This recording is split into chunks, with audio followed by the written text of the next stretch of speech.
Hello guys, मैं आपकी राधिका आप लोगों के लिए बहुत ही प्यारा सा सुंदर सा एक कन्हैया जी का गीत है। आप लोग सुनिए।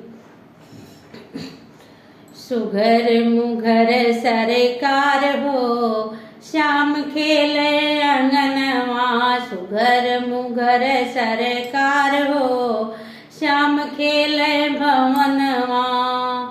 खेले भवनवा खेले अंगनवा। सुघर मुघर सरकार हो, श्याम खेले अंगनवा। खेले अंगनवा खेले भवनवा। खेले अंगनवा खेले भवनवा। हंसे भर किलकार हो, श्याम खेले भवनवा। हंसे भर किलकार हो, श्याम खेले भवनवा। सुघर मुघर सरकार हो, श्याम खेले भवनवा। छोटे छोटे हाथ पाँव छोटो कन्हैया। छोटो छोटो छोटो हाथ पाँव छोटो कन्हैया। बड़ा निक लागे जब चले बकैया। मैया खेला में पुचकार हो, मैया खेला में पुचकार हो। श्याम खेले भवनवा।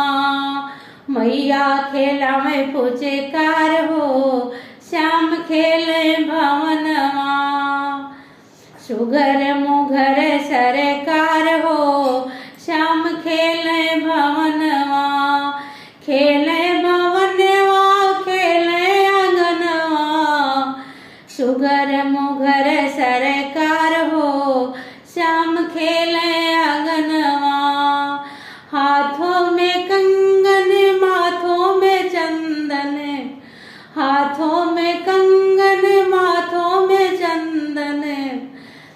होठों पे लाली लाल लाल हो, जब मुस्काए कन्हैया। होठों पे लाली लाल लाल हो, जब मुस्काए कन्हैया। सुघर मुघर सरकार हो, सुघर मुघर सरकार हो। श्याम खेले भवनवा। खेले भवनवा खेले अंगनवा।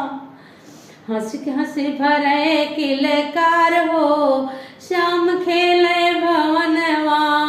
हंसी हंसी भरे किलकार हो,